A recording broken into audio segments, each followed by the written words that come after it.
Hey, how we doing? Just wanted to take some time here and share some information with everybody here. And when it's an opportunity that I get every so often to share some people with you that can give you some really good insight into what it takes in our profession. And the fellow I'm going to be talking to, I've known for quite a while, and his name is Joe Gordon, and Joe is currently the head football coach at Arlington Seguin High School in Texas.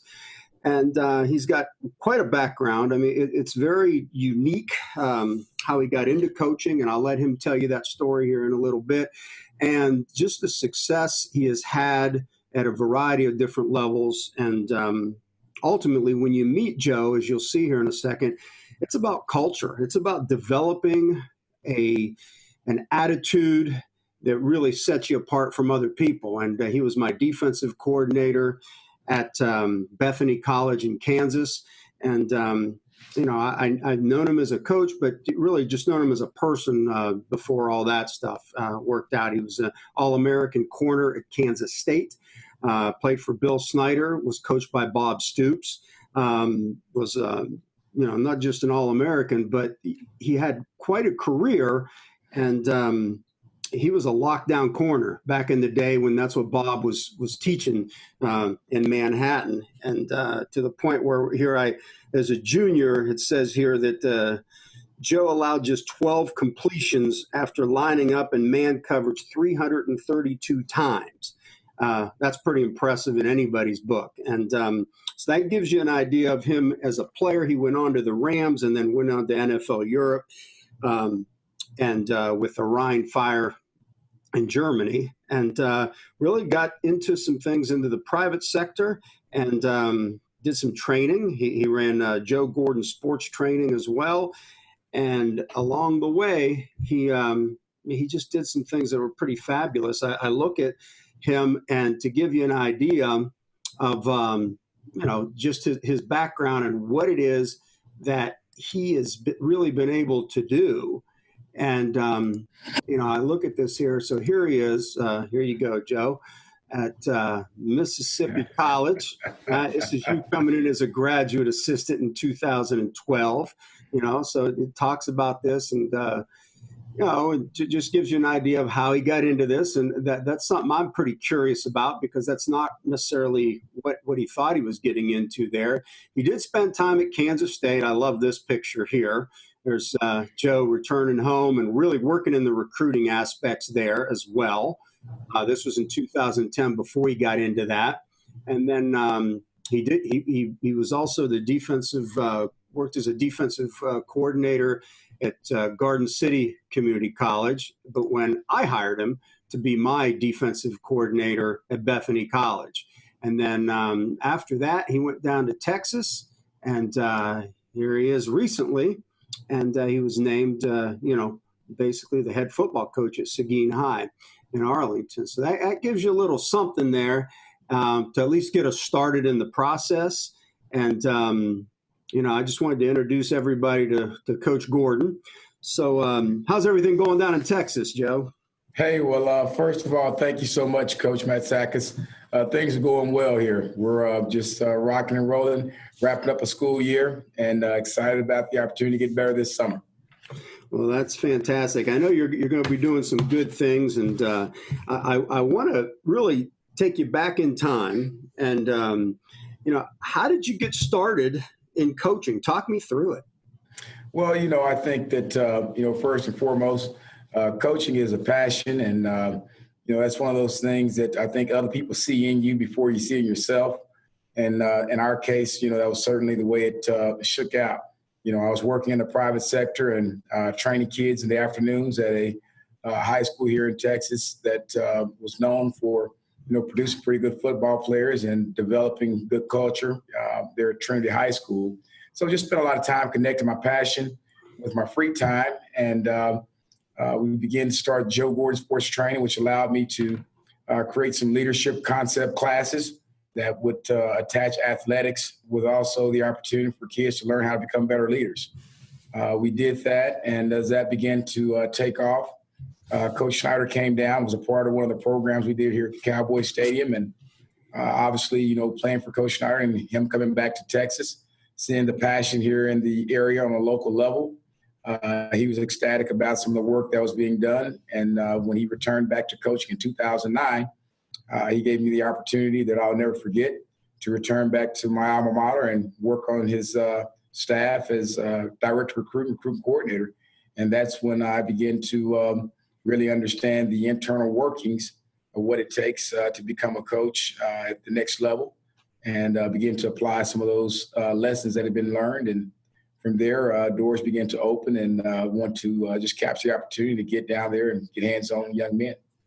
Okay, now here's the interesting point. A lot of people don't realize the types of sacrifices that coaches like yourself make. I mean, you're sitting up there in Manhattan, Kansas, and then you decide to go be a GA at Mississippi College. And that what level is that, Mississippi College? That was D3 at the time. Okay, so you go from big time football, where you played, and you're out in the middle of Mississippi, and you're a GA. So yes, there's a lot to be said about starting out. I don't want to say at the bottom, it's just at that entry level where what I've noticed is the guys that have that small college experience are really tremendous in this profession, because they have to do a whole lot more than somebody that just played there and stayed there and don't really have an understanding of that. And you can look all the way to the National Football League, like where Bill Belichick went to college, as a Division III school, and these guys get started this way. So take me through the experience and what it was like, and some of the people that you are grateful for working with at Mississippi College. Sure. Well, I always knew that obviously wanted to, continue to grow in the profession. And one thing about being a football coach, we all understand that experience is a premium. And in order to get it, you have to go to grow. And so while I was at Kansas State, we had just come off of a phenomenal season and turning the program and getting to a bowl game. I had the opportunity to visit with a gentleman by the name of Chad Walker. And Chad Walker was at Mississippi College at the time. He had been a long-time Nick Saban disciple and had worked with Coach Saban on numerous staffs. And so Coach Stoops, who taught me in college, had made the connection. And from there, it was a golden opportunity to head down to Mississippi to leave my alma mater, but to go and for lack of better words, treat myself like a med student, to go there simply to learn and to get into the lab and learn the internal workings of some of the things that Coach Walker was doing on defense. And so I was able to go down there and plug in as a graduate assistant, and some of the lessons and the hard work and the preparation to be good at that level really, allows you to grow into the coach you are today, because you have to develop so many skills at that level. And, certainly that was the case for me going there and learning to prepare practice scripts, learning to cut the grass, learning to line the grass, all the other things that come with that. And so it was really a very knowledgeable and humbling experience, to get to that level, but really an opportunity to grow and serve and figure out what it really means to be a coach, and how to go about it when you don't have all the resources that I just left there at the Power 5 conference. So you had to wear many hats. And I think those are the things that, you take most from a small college experience, because you really get a chance to develop in so many categories. Whereas when you're at the larger college, you've got other resources and other bodies to do the work. You learn to really become very effective in your time management. Mm-hmm. And you learn to have a can-do attitude about the things maybe you hadn't been exposed to. Yeah, that's awesome. I mean, I can see that, in the way when you worked with me, just basically, just your work ethic and that can-do attitude, and it rubs off. Leadership does come from the top down, but as you start to look at your career, and I had talked about that in the introduction. What hurdles did you personally face in your career, and how did you overcome them?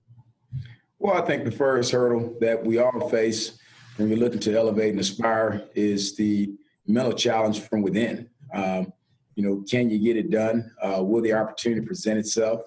And when it does, how do you capture it? So for me, I think that, the biggest obstacle was, myself and trusting in my instincts and my belief and my desire that I could, in fact, be the coach that I dreamed of becoming, and not being afraid and being crippled by fear to make moves when it was opportunities existed to, continue to develop and grow with other coaches and other schemes and see other things that are taking place out there so that you could add to your toolbox. The biggest obstacles is yourself a lot of times because, you can get to a place where you know what you want, but you're comfortable. And so sometimes that paralyzes you from taking that leap of faith that in all actuality could be the springboard for your career. Okay. Now, when I think about how you've dealt with all this adversity through this, and a lot of it, like you're talking, is in your head, and you have to overcome these challenges. Did you ever have any doubt in the process? Did it ever get to that point where, like, I'm not sure I should be in this? Absolutely. I can recall very vividly, being in between, jobs and asking myself if I made the right decision, leaving the financial business to go out and chase this dream that I knew that, I so badly wanted. But there come times when, there's a period of uncertainty, and when there's change and, change brings about uncertainty. And those are the moments that I think you really find out, who you really are, and if your passion is and your desire to succeed matches the commitment for your dream. Because, when there's uncertainty, we all know that there's an internal focus and an internal fire that has to propel you so that you can continue to navigate toward, that dream that you've set for yourself. In my case, it was, getting on the field and contributing, as a coach and really having the opportunity to shape and mold a group and put my stamp on it. And that's what I envisioned. And, I think that, the one thing that I never gave up on was that belief factor that it can get done, even when I didn't see it, even when the period of, adversity struck where it was time to find out where my next job was going to be. You still had to have that same charisma and that same confidence in what you coached with to believe that, there's going to be another opportunity that's going to match, my desires. Now, here's the magical question in that process as I think about it, because I know your family, and I think about your wife, Angela, and in this process, and I mean, you always call her, she's your bride. That's right. And it's one of those things that it's like Angela was a big part of this process, because you don't just make these kind of moves unilaterally by yourself, because you weren't by yourself.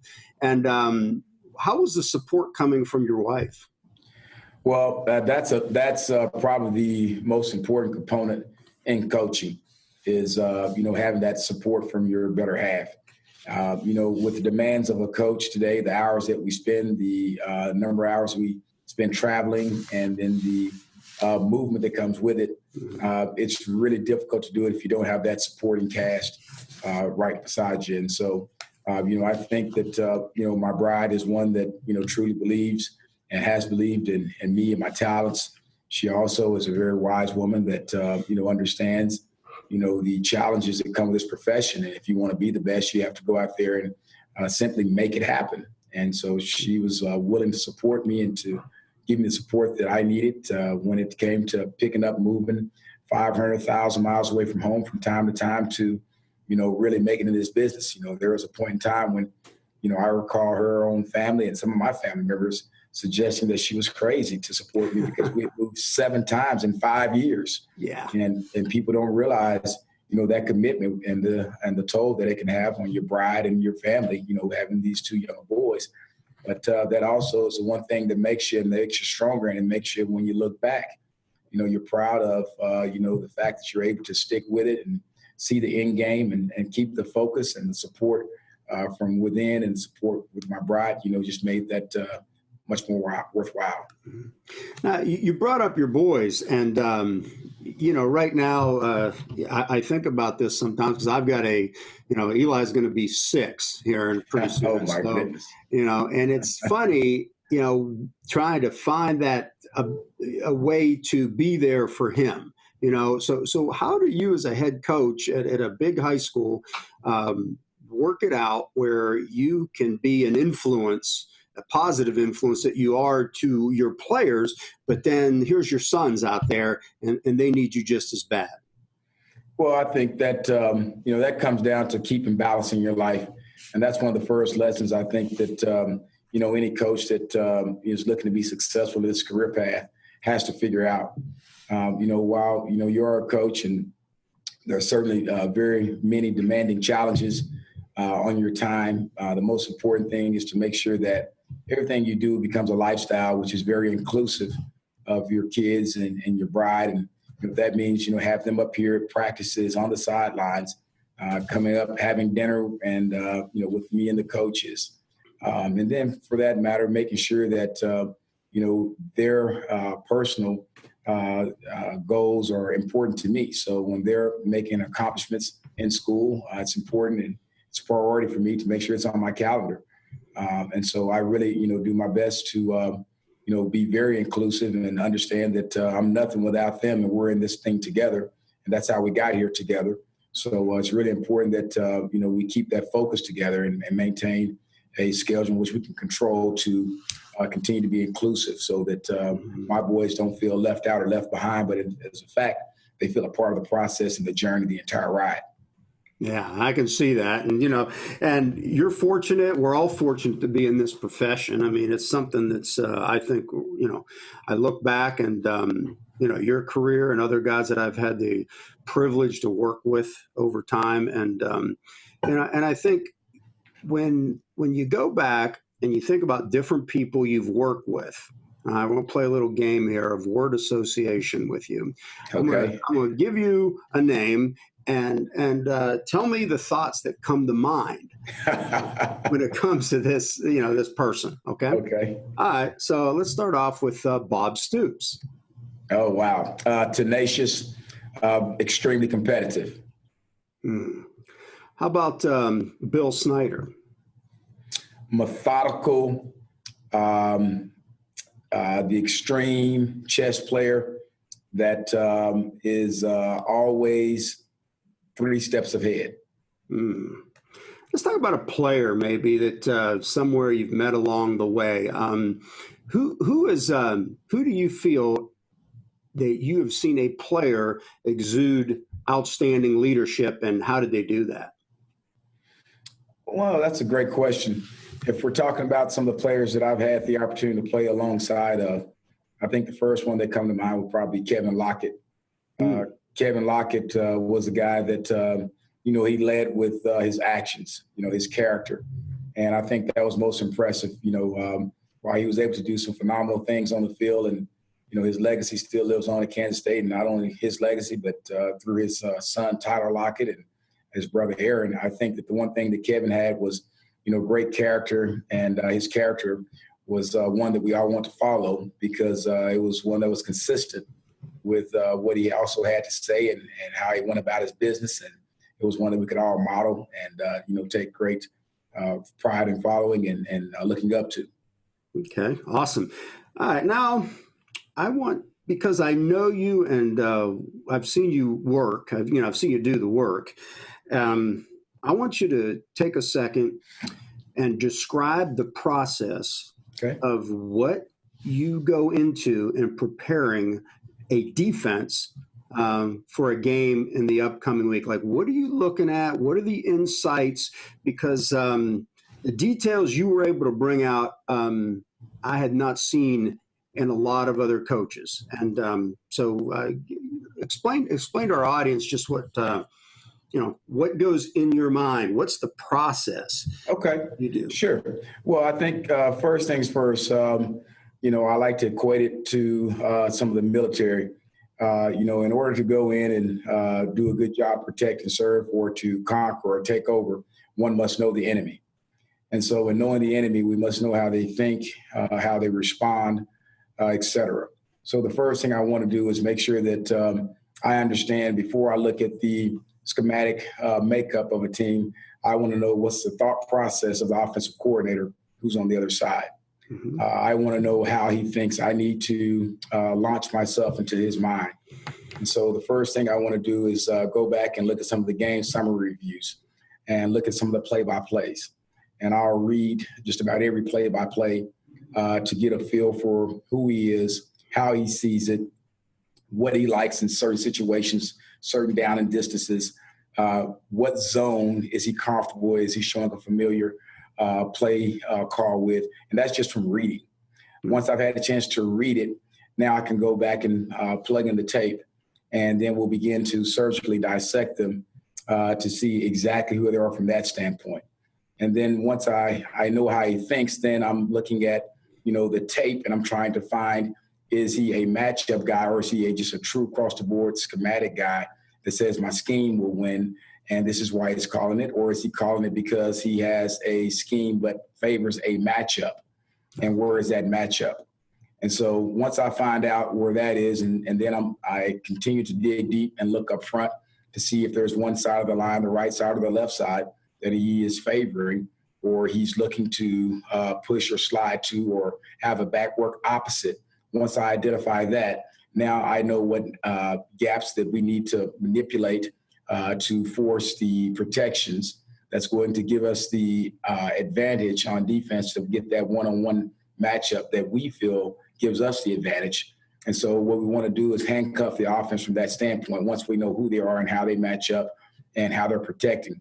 And then from there, it's just about, outfoxing then the offensive coordinator, because once I'm on to him and what he really likes, and I'm able to look at, the formation and see, how he wants to protect and what he wants to do out of it. Now I have the ability to show him things that really don't exist and take advantage of what I know he's going to do, because I've already dissected him from the inside out.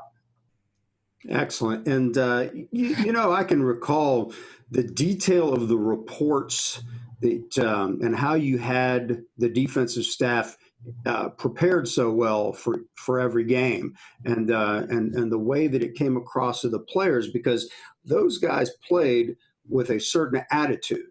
And I have to really bridge this gap right now so people can understand. It's like there's different types of coaches out there, and I've been fortunate to see some good coaches at a variety of different levels. Our defensive coordinator here, Bill Shuey, from last year, is now with the Chicago Bears. So he goes from Division III right to the National Football League, and he had his way of doing things.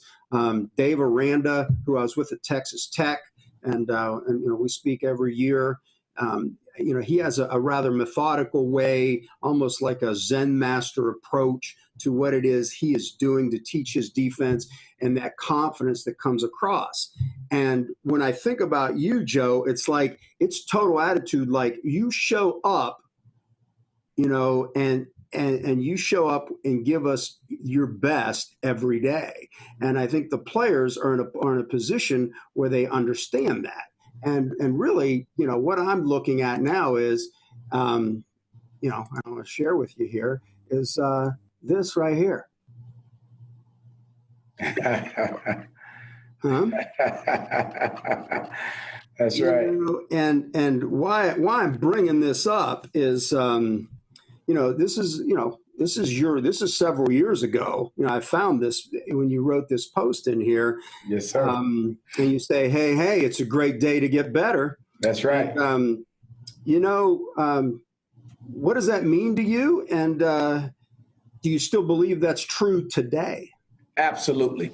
I think that first and foremost, when I start the day off, I walk out of my house, first thing I say in the morning is, hey, it's a great day to get better. And I set the tone because I truly believe you speak things into existence. And, when you say that, you have to mean it. And it's part of the programming that you set the mind for, which is a positive mental attitude. We call it PMA. And so with PMA, it's all about setting the stage for what it's going to be. And so when I say, hey, it's a great day to get better, that's exactly what's going to happen. The day is going to get better. And that is all about choices and how we handle circumstances and how we departmentalize, different things that are happening. And so, it's a mindset completely. And you have to believe that, regardless of what's going on, there's some good in it. And you can take that good and you can make it great if you'll have the proper mindset and the proper focus.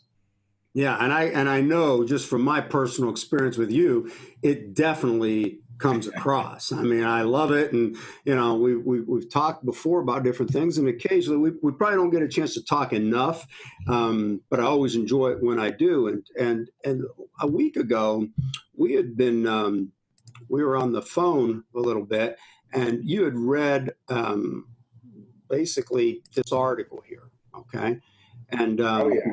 I called it my Parthenon Approach, the guide to building a football program. That's right.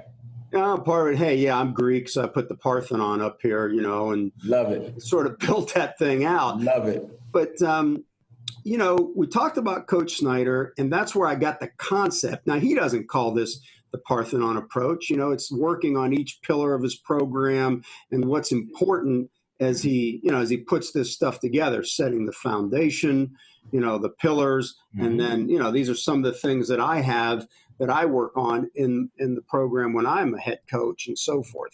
And what are some things that you got out of that specifically that you're able to utilize as a head football coach? Well, number one, you can't skip any steps. That's number one. The basis of a good program is going to start with building the culture.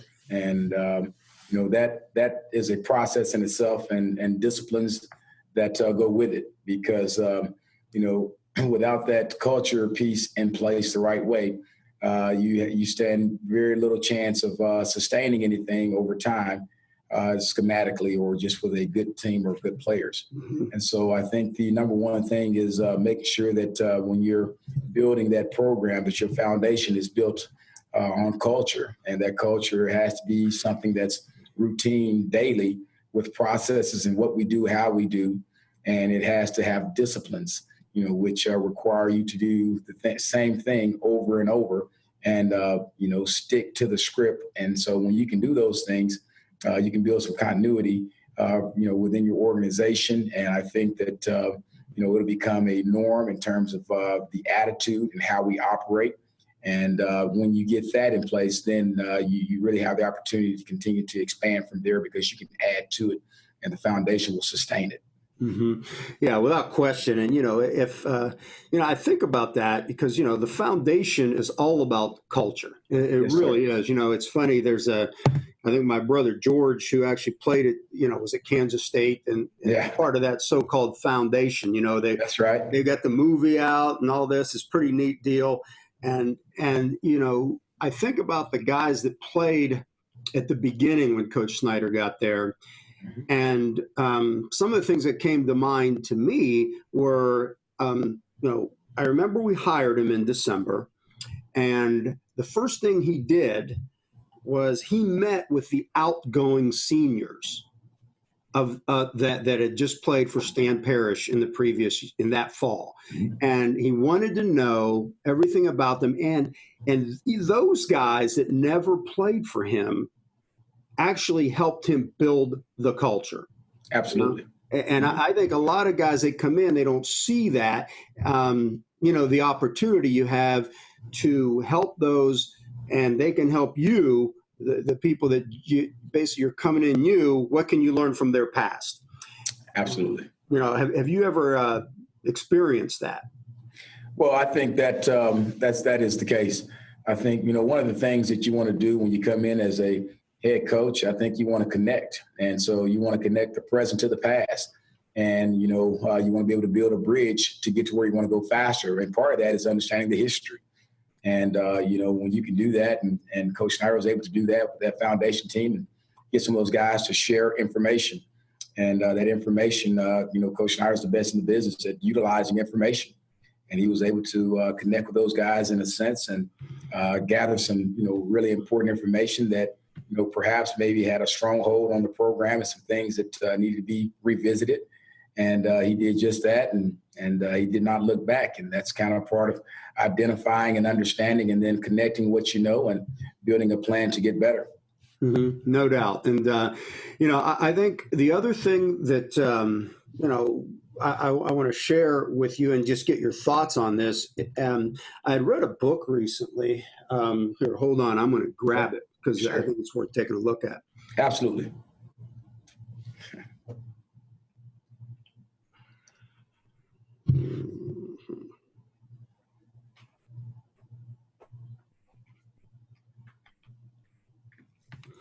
All right. This is basically a guy.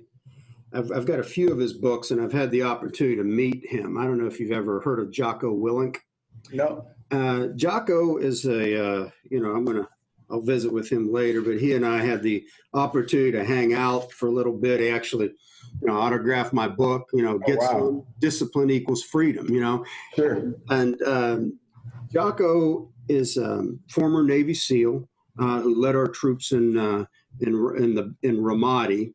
And he talks about a concept, and this book is more about, if you want discipline, you have got to really see yourself and take ownership of it yourself, because in the end, there's no shortcut. There's no hack. There's only one way. So basically, get after it. And his idea, yeah. So how do you get the thing I've noticed? And tell me if this applies to you in any way, is like, for me to have great freedom, I've got to have discipline. All right. It's like you think about how your workday gets started and so forth. And hey, if you get up early, then the day sort of flows a lot better. What do you notice, and how does that concept of discipline equals freedom? Well, I think that is 100% correct. Discipline is the foundation before the success, because you can have a plan, but if you're not disciplined to execute the plan and follow up and work the plan, then it's just a plan. So discipline is everything. It's your internal compass that drives you when, everyone else is becoming distracted. Your discipline allows you to see the end game and to stay focused on the end game so that you can capture the end game. And so discipline is something that, we place a great deal of value in here within our program, because we understand if you lack discipline, you're going to lack, structure. And where there's no structure, there's pretty much nothing that you can keep together. And certainly in this profession, you have to hold it all together. And that's going to start with that, piece in the foundation, which is that discipline. And I just think that, for all of our coaches, players, we can't have enough discipline, in our daily lives and our careers and our thought process. And so it's an internal mechanism that really, allows you to separate, and it's the key component before success. Let me share this one with you. And since you had not heard of my guy, Jocko, one of the things I want to share with you is the first book he wrote is this one right here. Boom. It's called Extreme Ownership. Okay.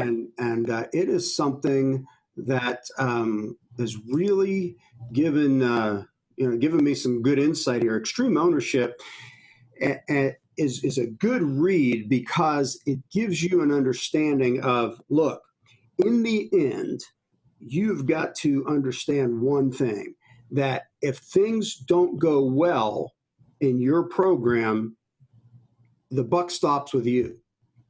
Always. That's right. It could be anything. So that's taking extreme ownership. And I think this is a great book if you get a chance to read. Sure. It's a great summer read, and it's something that today, I think can be pretty valuable. And I thought maybe that might give you. Thanks for sharing that. Yeah. And let's wrap this up with one question. All right. And the question is, room, desk, and car, which do you clean first?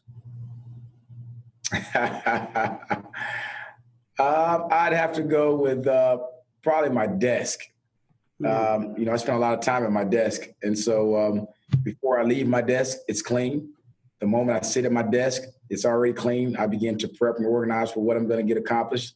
And before I leave my desk, I will clean it right back up. And then, so I'd probably say my desk, because this is kind of where it all starts, on a daily for me to operate and to be organized and to operate with a certain priorities. My desk is definitely, where I spend the bulk of my time. And I think that's probably where I would start.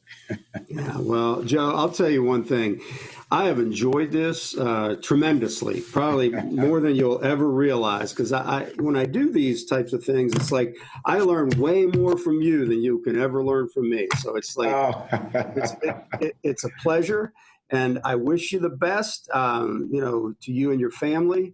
And, you're a guy that's always on my radar. I love watching how you're doing. And those young men are blessed to have you as their football coach. Hey, well, I tell you what, Coach, I just want to thank you for having me on today. And also want to tell you, thank you for being, those role models, those leaders that we talked about, that's given me an opportunity to watch and learn from as well. I couldn't be where I am today without, having the lessons that you've shared with me in terms of how to be a professional in this business, how to go about my business, and how to continue to grow. And you're continuing to pour back into me and so many others today via this webcast. So we want to thank you for who you are and what you're doing as well. I appreciate that. Thanks a lot, Joe, and we'll be in touch soon, okay? Hey, have a great one. Enjoy your summer. All right. Take care.